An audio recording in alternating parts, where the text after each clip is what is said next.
आज से हम लोग शुरुआत करेंगे ब्लीचिंग पाउडर से। इसके पहले तक के क्लास में हम लोगों ने बहुत कुछ पढ़ लिया है। ब्लीचिंग पाउडर हम लोग देखते हैं आज क्या है। Chlorine gas is use for the manufacture of bleaching powder. अच्छा, जब हम लोग यूज पढ़ रहे थे क्लोरीन गैस का, उसमें हमने आपको बताया था कि क्लोरीन गैस का इस्तेमाल हम लोग ब्लीचिंग पाउडर को बनाने के लिए करते हैं। चलिए एक बार देख लेते हैं फटाक से, कहाँ है हमारा। हाँ, क्लोरीन देखिए क्या कहा गया था इसमें, it is use for making bleaching powder. तो ब्लीचिंग पाउडर को बनाने के लिए हम लोग क्लोरीन का इस्तेमाल करते हैं। देखते हैं क्या वाकई में करते हैं, देखा जाए। देखिए यहाँ पे आप ध्यान से देखेंगे तो यहाँ पे हमको Cl2 दिख रहा है। इसका मतलब है कि वाकई में ब्लीचिंग पाउडर को बनाने के लिए हम लोग क्लोरीन गैस का इस्तेमाल करते हैं। आगे बढ़ते हैं। तो सबसे पहला बात हमारा वही हो गया कि ब्लीचिंग पाउडर को बनाने के लिए हम लोग क्लोरीन गैस का सहारा लेते हैं। आगे, bleaching powder is produced by the action of chlorine gas on dry slagged lime. Dry slagged lime का मतलब है कैल्शियम हाइड्रोक्साइड, यानी कि CaOH का होल 2, ये हमारा कहलाता है कैल्शियम हाइड्रोक्साइड। ये इसका केमिकल नाम हो गया। इसका यदि आप केमिकल नाम याद नहीं रखना चाहते हैं तो आप सिंपली क्या कह दो, ड्राई स्लैग्ड लाइम। ओके, तो जब हम लोग ड्राई स्लैग्ड लाइम के साथ क्लोरीन गैस को रिएक्ट करवाते हैं तो दो चीज़ बनता है। क्या क्या बनता है देखो, द केमिकल नेम ऑफ, अच्छा दो चीज़ हमारा बनेगा, पहला ब्लीचिंग पाउडर बनेगा और दूसरा हमारा वाटर बनेगा। तो अब यहाँ पे ब्लीचिंग पाउडर का केमिकल नाम क्या है? ब्लीचिंग पाउडर का केमिकल नाम ब्लीचिंग पाउडर नहीं है, इसका कुछ और नाम है। क्या है देखो, the chemical name of bleaching powder is calcium oxychloride, यानी कि पूरा नाम क्या होता है इसका, CaOCl2। यदि आपके बुक में नहीं लिखा हुआ है ये चीज़, हालांकि NCERT में शायद ये मेरे हिसाब से नहीं लिखा हुआ होगा, तो आप इसको पेंसिल से लिख लीजिए। ब्लीचिंग पाउडर का केमिकल नाम होता है कैल्शियम ऑक्सीक्लोराइड। कैल्शियम ऑक्सीक्लोराइड लिख लीजिए जल्दी से फटाक से, कैल्शियम ऑक्सीक्लोराइड। ऑक्सीक्लोराइड का एग्जाम्पल है, सॉरी स्पेलिंग है OXYCHLORID क्लोराइड, कैल्शियम ऑक्सीक्लोराइड। तो जब हम लोग ड्राई स्लैग लाइम के साथ क्लोरीन गैस को रिएक्ट करवाते हैं तो हमारा दो चीज़ बनता है। पहला ब्लीचिंग पाउडर जिसका केमिकल नाम कैल्शियम ऑक्सीक्लोराइड है और इसका फॉर्मूला होता है CaOCl2, और हमारा वाटर तो बनेगा। ठीक है, चले तो ये ब्लीचिंग पाउडर हमारा कैसे बनता है ये हम लोगों ने जान लिया। अब ब्लीचिंग पाउडर का इस्तेमाल क्या है, थोड़ा सा ये भी देख लेते हैं। देखिए, it is use for bleaching purposes such as for cotton and linen in textile industry, wood pulp in paper factories and cloth in laundry. यानी कि ब्लीचिंग पाउडर का इस्तेमाल हम लोग अलग अलग चीज़ों के लिए करते हैं, जैसे कॉटन हो गया और लाइलन टेक्सटाइल इंडस्ट्री, यानी कि जहाँ पे कपड़ा बनता है कॉटन का, लाइलन का, वहाँ पे हम लोग ब्लीचिंग पाउडर का इस्तेमाल करते हैं, पहला बात। दूसरा बात, जहाँ पे हमारा पेपर बनता है, पेपर को बनाने से पहले हम लोग बनाते हैं वुड पल्प, और वुड पल्प में हम लोग इस्तेमाल करते हैं ब्लीचिंग पाउडर का। उसके बाद, और जहाँ पे हमारा लॉन्ड्री में कपड़ा धुलाता है, यानी कि जहाँ पे कपड़ा बेसिकली धुलाता है, वहाँ पे भी कपड़े को साफ़ करने के लिए ब्लीचिंग पाउडर का इस्तेमाल किया जाता है। तो ये हमारे ब्लीचिंग पाउडर का इस्तेमाल हो गया। आगे, it is use for disinfecting drinking water to make it free of germs. Disinfecting का मतलब है पानी को बिल्कुल प्योर कर देना। जैसे मान लीजिए कि आपके पानी में जर्म है, कीटाणु है, तो उसको मारने के लिए, उसको ख़त्म करने के लिए हम लोग ब्लीचिंग पाउडर का इस्तेमाल करते हैं। ठीक है, उसके बाद it is also use in the manufacture of chloroform. Chloroform को बनाने के लिए भी हम लोग ब्लीचिंग पाउडर का इस्तेमाल करते हैं। अच्छा, क्लोरोफॉर्म का यदि मैं एक एग्जांपल दूं तो इसका एग्जांपल आप समझो ऐसे, जब हम लोग बर्थडे पार्टी में वो एक आता है ना छोटा सा स्प्रे, जिसको हम लोग टीपते हैं, प्रेस करते हैं तो पूरा वो फॉर्म वाइट कलर का बाहर निकलता है और कुछ देर के बाद देखते हैं कि वो अपने आप गायब भी हो जाता है। उसको बनाने के लिए हम लोग ब्लीचिंग पाउडर का इस्तेमाल करते हैं। ठीक है, आगे बढ़ते हैं फिर। तो ये हो गया हमारा ब्लीचिंग पाउडर के बारे में। उसके बाद है बेकिंग सोडा के बारे में। बेकिंग सोडा के बारे में देखा जाए क्या खास बात लिखा गया है। Baking soda, the baking soda, हाँ, the baking soda is use in the kitchen for making tasty crispy pakoras as baking soda. देखो, अपने किचन में, यानी कि हम लोग की मम्मी लोग जब पकौड़ा बनाती है तो वहाँ पे ना वो एक सोडा का इस्तेमाल करती है। उस सोडा का नाम है बेकिंग सोडा। यदि आपको मालूम नहीं है तो आप अपने मम्मी से आज घर जाएंगे, आप वहाँ पे आप लोग पूछेंगे कि मम्मी पकौड़ा बनाने के लिए जो पाउडर इस्तेमाल करती है उसका नाम क्या है। नहीं उसको मालूम होगा तो बता दीजिएगा कि वो क्या है, बेकिंग सोडा है। बेकिंग सोडा बेसिकली करता है क्या है ना, आपके उस पकौड़े को थोड़ा सा हार्डनेस प्रोवाइड करता है, इसीलिए आप देखेंगे जब वो खाएंगे आप तो बहुत कुरकुर करता है ना, वही बात इसमें। The soda use in the kitchen for making tasty crispy pakora is baking soda. तो अपने किचन में जो हम लोग पकौड़ा को बनाने के लिए इस्तेमाल करते हैं सोडा, वही हमारा है बेकिंग सोडा। आगे बढ़ते हैं फिर। Sometimes it is added for faster cooking, और कई बार तो हम लोग बेकिंग सोडा का इस्तेमाल इसलिए करते हैं ताकि हमारा कुकिंग फास्ट हो जाए, मतलब कि जल्दी हमारा भोजन बन जाए, तो उसके लिए हम लोग बेकिंग सोडा का इस्तेमाल कई बार कर लेते हैं। अब देखो बेकिंग सोडा का केमिकल नाम क्या है, ये भी आपको यदि बुक में नहीं है तो आप लिख लीजिएगा, मेरे हिसाब से नहीं होना चाहिए, नहीं ये वाला होगा मेरे हिसाब, हाँ ये वाला है नाम। The chemical name of baking soda is sodium hydrogen carbonate, ये नाम है आपके बुक में, हाँ बिल्कुल होगा, ये वाला है। तो बेकिंग सोडा का केमिकल नाम होता है सोडियम हाइड्रोजन कार्बोनेट। देख लो Na हमारा सोडियम के लिए हो गया और HCO3 हमारा हाइड्रोजन कार्बोनेट के लिए हो गया। तो ये हमारा केमिकल नाम है बेकिंग सोडा का।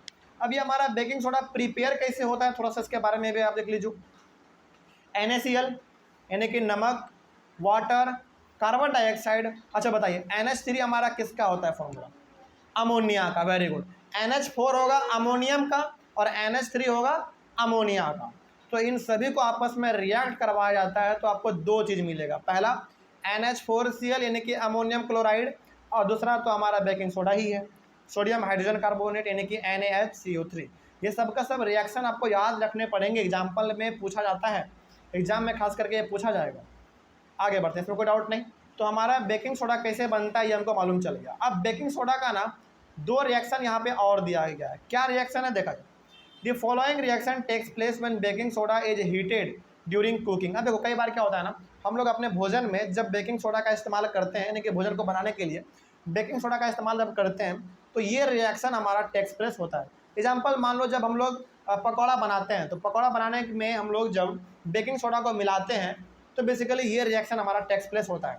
देख लो क्या होता है, यानी कि सोडियम हाइड्रोजन कार्बोनेट यानी कि बेकिंग सोडा में, बेकिंग सोडा को आप क्या कर रहे हो, हीट कर रहे हो। जैसे एक बार बताइए आप, जब हम लोग टेस्टी क्रिस्पी पकौड़ा बना रहे होते हैं, इसका मतलब कि पकौड़ा को हम लोग क्या कर रहे होते हैं, हीट दे रहे होते हैं, और उस पकौड़ा में मिला हुआ क्या है, बेकिंग सोडा मिला हुआ है। तो जब हम लोग बेकिंग सोडा को हीट देते हैं पकौड़ा बनाते वक्त, क्या क्या बनता है देखो, सोडियम कार्बोनेट बनता है, वाटर बनता है, और कार्बन डाइऑक्साइड। वो जो गैस निकल रहा होता है धुआं के रूप में, वो बेसिकली कार्बन डाइऑक्साइड ही होता है, और वाटर तो आपका बेसिकली वहाँ पकौड़ा में ही देखने को मिलता है। और ये जो हमारा बेसिकली पकौड़ा बना वही हमारा यहाँ पे सोडियम कार्बोनेट के रूप में बिहेव कर रहा है। ठीक है, आगे बढ़ते हैं। उसके बाद एक और रिएक्शन इसका दिया गया था, ये रिएक्शन हमारा तब का है जब हम लोग बेकिंग सोडा को हीट करते हैं भोजन के साथ, यानी कि भोजन बनाने में जब हम लोग इस्तेमाल करते हैं बेकिंग सोडा का। हम एग्जांपल आप कह सकते हैं कि जब पकौड़ा बनाते हैं तब का ये रिएक्शन दिया गया, आप ये भी कह सकते हैं, बिल्कुल सही होगा। एक और रिएक्शन यहाँ पे दिया गया है, the following reaction takes place when baking soda is heated और मिक्सड इन वाटर। अब यहाँ पे वो रिएक्शन दिया गया है जब हम लोग बेकिंग सोडा को हीट करते हैं या फिर मिक्स करते हैं पानी में। ठीक है, जब पानी में बेकिंग सोडा को मिक्स करेंगे तो क्या होगा देखो, NaHCO3 प्लस H प्लस। अच्छा यहाँ पे H प्लस का मतलब क्या है, यहाँ पे H प्लस का मतलब है वाटर। तो जब हम लोग वाटर में सोडियम हाइड्रोजन कार्बोनेट को यानी कि बेकिंग सोडा को मिलाएंगे, रिएक्ट करवाएंगे, तो हमारे पास कार्बन डाइऑक्साइड बनेगा, वाटर बनेगा और सॉल्ट बनेगा। किसका सॉल्ट बनेगा, सोडियम का सॉल्ट बनेगा। कोई डाउट इसमें, यानी कि सोडियम सॉल्ट ऑफ एसिड। एक तरीके से आप कह सकते हैं कि यहाँ पे जो हमारा सॉल्ट बनता है वो बिहेव करता है एसिड के जैसा। ठीक है, और इसमें कुछ नहीं है। उसके बाद यहाँ पे ना सबसे लास्ट पॉइंट में बड़ा मजेदार चीज लिखा गया है, देखो, carbon dioxide gas produce during this reaction causes bread. अच्छा यहाँ पे ब्रेक नहीं होगा, ब्रेड कर लीजिएगा, ठीक है, लास्ट में डी लगा दीजिएगा। Bread and cake to rise and making them softy and spongy. अच्छा कभी भी आपने केक खाया होगा या फिर आपने दुकान से ब्रेड खरीद के खाया होगा तो आपने गौर किया होगा वो बहुत ही स्पंजी होता है, मुलायम होता है बहुत। वो क्यों होता है, इसलिए होता है क्योंकि जब ब्रेड को बनाया जाता है ना, तो ब्रेड को जब बनाया जाता है तो उस ब्रेड में जो पानी डाला जाता है उस पानी के साथ बेकिंग सोडा को भी डाला जाता है, और बेकिंग सोडा के कारण पानी के साथ रिएक्ट करेगा तो क्या बनेगा, कार्बन डाइऑक्साइड बनेगा। और ये कार्बन डाइऑक्साइड करता क्या है, आपके ब्रेड को पूरा स्पंजी और फ्लॉपी बना देता है, मतलब कि बहुत स्पंजी टाइप का बना देता है। कोई डाउट अब इसमें, इसका मतलब ये हो गया कि जब हमारे फैक्ट्री में केक या फिर ब्रेड ये सब बनता है तो उस पानी में, यानी कि जिस पानी से आप आटा को घोलेंगे उस पानी में बेसिकली बेकिंग सोडा भी मिलाया जाता है, और रिजल्ट के तौर पे हमारा कार्बन डाइऑक्साइड भी बनता है। और ये कार्बन डाइऑक्साइड करता क्या है, आपके उस ब्रेड को पूरा स्पंजी बनाने का काम करता है। तो एग्जाम में हालांकि एग्जाम में पूछा गया है एग्जाम में पूछा ये गया है कि ब्रेड और केक जो स्पंजी होता है वो किसके वजह से होता है, तो कार्बन डाइऑक्साइड की वजह से होता है। और कार्बन डाइऑक्साइड की वजह से क्यों हो पाया, क्योंकि हमने पानी में क्या मिला दिया था, बेकिंग सोडा मिला दिया था, इसीलिए वजह से हुआ ये हमारा। तो ये सारे रिएक्शन ना बहुत इंपॉर्टेंट है। हालांकि एसिड बेस एंड सॉल्ट में रिएक्शन देखा जाए तो बहुत ज़्यादा है, बहुत ज़्यादा रिएक्शन को आपको याद नहीं करना है, उन सारे रिएक्शन को याद करना है जो कि इंपॉर्टेंट है, जैसे कि बेकिंग सोडा का, वॉशिंग सोडा का, ब्लीचिंग पाउडर का, इन सभी रिएक्शन को याद करना इंपॉर्टेंट है और ये सब एग्जाम में पूछा भी गया है बहुत बार। ठीक है, आगे बढ़ते हैं। अब बेकिंग सोडा का यूज क्या है, हालांकि इसका दो यूज तो आप पहले भी देख चुके हैं। क्या यूज है इसका, दो गो। पहला तो ये कि इसको टेस्टी क्रिस्पी पकौड़ा बनाने के लिए इस्तेमाल करते हैं, और दूसरा क्या था इसका, फास्ट कुकिंग करने के लिए हम लोग बेकिंग सोडा का इस्तेमाल करते हैं। लेकिन एक बार दोबारा भी देख लेते हैं, हालांकि ऊपर में हम लोग 2 पढ़ चुके हैं, यहाँ पे टोटल 5 है। It is use for making tasty crispy pakora. सबसे पहला बेकिंग सोडा का इस्तेमाल तो यही है कि टेस्टी क्रिस्पी पकौड़ा को बनाने के लिए हम लोग बेकिंग सोडा का इस्तेमाल करते हैं। उसके बाद it is use for faster cooking, यानी कि हमारा कुकिंग भोजन हमारा जल्दी बन सके उसके लिए भी हम लोग बेकिंग सोडा का इस्तेमाल करते हैं। उसके बाद it is use for making baking powder. अच्छा देखो यहाँ पे बेकिंग सोडा और बेकिंग पाउडर दोनों अलग अलग चीज़ है, इस बात को आप याद रखिएगा। बेकिंग सोडा अलग है और बेकिंग पाउडर अलग है। बेकिंग पाउडर हमारा क्या कहलाता है, mixture of baking soda and tartaric acid, यानी कि टार्टेरिक एसिड और बेकिंग सोडा को आपस में मिक्स कर दो तो जो हमारा रिजल्ट बनकर तैयार होगा वही हमारा रिजल्ट कहलाएगा बेकिंग पाउडर। तो बेकिंग पाउडर को बनाने के लिए भी हम लोग बेकिंग सोडा का इस्तेमाल करते हैं। बेकिंग सोडा का सिंपल सा मतलब है, बेकिंग पाउडर का सिंपल सा मतलब है बेकिंग सोडा को टार्टेरिक एसिड के साथ मिला दो तो जो हमारा बनेगा सबस्टांस वही हमारा सबस्टांस कहलाएगा बेकिंग पाउडर। आगे बढ़ते हैं।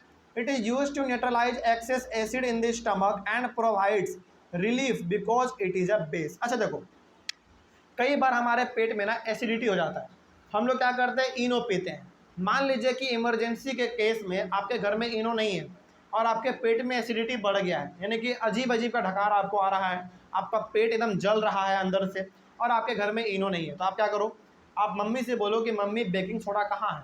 तो बेकिंग सोडा का इस्तेमाल आप यदि कर लेते हैं थोड़ा सा, तो आपका पेट बिल्कुल रिलीफ महसूस करेगा। और बेकिंग सोडा को बहुत ज़्यादा इस्तेमाल नहीं करना होता है, बिल्कुल थोड़ा सा, मतलब कि एक चुटकी आप बेकिंग सोडा को खा लो तो आपका जो एसिडिटी था वो ख़त्म हो जाएगा। क्यों, क्योंकि बेकिंग सोडा अपने आप में एक बेस होता है। और जब समझिए, जब आपके पेट में एसिड का मात्रा बढ़ गया है और ऊपर से आप बेकिंग सोडा के रूप में बेस ले रहे हैं, तो ये इसको क्या कर देगा, न्यूट्रलाइज कर देगा। क्योंकि एसिड जब बेस के साथ रिएक्ट करता है तो दोनों एक दूसरे के इफेक्ट को ख़त्म कर देता है, ये तुम लोग जानते हैं, कोई डाउट अब इसमें। चलिए फिर आगे बढ़ते हैं। तो एसिड को न्यूट्रलाइज करने के लिए भी हम लोग बेकिंग सोडा का इस्तेमाल करते हैं। लास्ट है, it is use in soda acid fire extinguisher, यानी कि बेसिकली फायर एक्सटिंग्विशर जो हमारा होता है उसको बनाने के लिए भी हम लोग बेकिंग सोडा का इस्तेमाल करते हैं। कोई डाउट अब इसमें। चलिए उसके बाद हमारा है वॉशिंग सोडा, इसके बारे में भी थोड़ा सा पढ़ लिया जाए। वॉशिंग सोडा हमारा क्या होता है, देखो वॉशिंग सोडा को समझिए ध्यान से। Recrystallisation of sodium carbonate gives washing soda. Recrystallisation का मतलब क्या होता है बताते हैं। हालांकि ये टर्म ना आपको अगले वाले टॉपिक में मिलेगा, जैसे हमारा अगला वाला टॉपिक ही होने वाला है, are the crystal of salt really dry. इसमें हम लोग क्रिस्टलाइजेशन का मतलब समझेंगे बहुत अच्छी तरीके से, लेकिन फिलहाल अभी यहाँ पे हम लोग समझ लेते हैं इसके बारे में। Recrystallisation of sodium carbonate gives washing soda, इसका मतलब है कि सोडियम कार्बोनेट को आप क्या प्रोवाइड कर दो, वाटर प्रोवाइड कर दो। समझिएगा यहाँ पे ध्यान से। सोडियम कार्बोनेट का मतलब क्या, Na2CO3। सोडियम कार्बोनेट का फॉर्मूला क्या, Na2CO3। जब सोडियम कार्बोनेट को आप वाटर प्रोवाइड कर देते हो तो जो हमारा रिजल्ट बनता है वही हमारा कहलाता है वॉशिंग सोडा। ठीक है, अब सवाल है कि सर सोडियम कार्बोनेट को हम कितना पानी देंगे, कितना वाटर प्रोवाइड करेंगे, वो भी यहाँ पे हमारा फिक्स रेशियो दिया गया है। आगे बढ़ते हैं। It is a basic salt, यानी कि वॉशिंग सोडा हमारा क्या एक सॉल्ट है, लेकिन किस प्रकार का सॉल्ट है, बेसिक है, मतलब कि सॉल्ट में आपको बेसिक नेचर देखने को मिलता है। उसके बाद the chemical name of washing soda is sodium carbonate decahydrate. इसका भी आप नाम लिख लीजिए, वॉशिंग सोडा का केमिकल नाम लिख लीजिए आप बगल में। आपके बुक में शायद ये नहीं दिया हुआ है, यदि दिया हुआ है तो कोई बात नहीं, नहीं दिया हुआ है तो आप इसको लिख लीजिए। केमिकल नेम जो है वॉशिंग सोडा का वो है sodium carbonate decahydrate. Deka, DECAHYDRATE, Deka hydrate. ये केमिकल नाम है वॉशिंग सोडा का, कभी कभी एग्जाम में पूछ लिया जाता है। ठीक है, तो अब थोड़ा सा इसके बारे में बात करते हैं कि आखिर सोडियम कार्बोनेट को कितना पानी देंगे कि वो हमारा वॉशिंग सोडा कहलाने लगे। देखिए, आप अपने इसको ना अपने एग्जाम एकदम बिल्कुल बुक में ध्यान से देखिए। एक रिएक्शन इसमें दिया गया है। सबसे पहले तो सोडियम कार्बोनेट डेकाहाइड्रेट को ही हम लोग क्या कहते हैं, वॉशिंग सोडा कहते हैं। इसका पूरा फॉर्मूला है Na2CO3 डॉट 10H2O। 10.10H2O का कहने का मतलब यहाँ पे ये है कि सोडियम कार्बोनेट के साथ कितना वाटर मॉलिक्यूल आप मिला दो, 10 वाटर मॉलिक्यूल मिला दो। अच्छा, यदि आपको यहाँ पे मॉलिक्यूल समझ में नहीं आ रहा है ना, तो सिंपली आप क्या समझ लो, पानी का 10 बूंद मिला दो उसमें। हालांकि 10 बूंद यहाँ पे एक्चुअली में नहीं होगा, लेकिन आप समझने के लिए यहाँ पे बोल सकते हैं। मतलब ये हो गया कि यदि आप सोडियम कार्बोनेट को 10 बूंद पानी दे देते हैं तो जो हमारा सॉल्यूशन तैयार होगा, सॉल्यूशन नहीं तैयार होगा, बेसिकली जो रिजल्ट हमारा तैयार होगा वही हमारा कहलाएगा वॉशिंग सोडा। हालांकि यहाँ पे हम बस समझाने के लिए आपको कह रहे हैं 10 बूंद। 10 बूंद ये होता नहीं है, उससे भी कम होता है। ठीक है, आगे बढ़ते हैं। तो यहाँ पर रिएक्शन देख लीजिए आप, Na2CO3 प्लस 10H2O, यानी कि Na2CO3 को यानी कि सोडियम कार्बोनेट को आप वाटर का 10 मॉलिक्यूल दे रहे हैं, 10 पानी का बूंद दे रहे हैं, तो हमारा बन के तैयार होगा Na2CO3 डॉट 10H2O, और इसी को हम लोग कहते हैं वॉशिंग सोडा। ठीक है, आगे बढ़ते हैं। अब वॉशिंग सोडा का कुछ यूज देख लेते हैं हम लोग। It is use in glass, shop and paper industries, यानी कि ग्लास के इंडस्ट्री में, सॉप के इंडस्ट्री में और पेपर के इंडस्ट्री में हम लोग इन सभी को बनाने के लिए वॉशिंग सोडा का इस्तेमाल करते हैं। यानी कि साबुन हो गया, ग्लास हो गया, पेपर हो गया, इसको बनाने के लिए वॉशिंग सोडा का इस्तेमाल किया जाता है। आगे, it is used as a cleaning agent for domestic purposes. मतलब ये हो गया कि कभी कभी ना हम लोग वॉशिंग सोडा को अपने घरों को साफ करने के लिए भी कर लेते हैं, क्लीनिंग एजेंट के तौर पे। क्लीनिंग एजेंट का मतलब हो गया इससे घर में गंदगी फैला हुआ है, घर को साफ करना है, तो कभी कभी हम लोग वॉशिंग सोडा का भी इस्तेमाल कर लेते हैं घरों को साफ करने के लिए। आगे, it is use for the manufacture of sodium compound such as borax. Borax का हिंदी मतलब होता है सुहागा, और सुहागा का मतलब होता है सिंदूर। यानी कि हम लोगों की मम्मी लोग जो सिंदूर लगाती है, उस सिंदूर को बनाने के लिए भी वॉशिंग सोडा का इस्तेमाल किया जाता है। ठीक है, आगे, it is use for removing permanent hardness of water. Permanent hardness of water का मतलब क्या होता है, देखो कई बार हम लोग क्या देखते हैं, कई बार क्या होता है ना कि यदि पानी कहीं पे लगातार लंबे समय से जमा हुआ है, उस पानी में आप देखेंगे गाढ़ापन आने लगता है। गाढ़ापन का मतलब है कि उस पानी में धीरे धीरे बैक्टीरिया, एल्गे, फंगी, ये सब धीरे धीरे जमा होने लगता है, और वो पानी कैसा हो जाता है, धीरे धीरे गाढ़ा हो जाता है। उस गाढ़ेपन को हटाने के लिए, हार्डनेस को हटाने के लिए हम लोग वॉशिंग सोडा का इस्तेमाल कर लेते हैं, तो हमारा पानी बिल्कुल नॉर्मल हो जाता है। ठीक है, कोई डाउट इसमें? चलिए, इस प्रकार से हमारा वॉशिंग सोडा वाला टॉपिक भी कंप्लीट होता है। उसके बाद एक टॉपिक हमारा इसमें बच रहा है, are the crystals of salts really dry. ये वाला टॉपिक हम लोग अपने अगले वाले क्लास में कवर करेंगे। तब तक के लिए थैंक यू वेरी मच।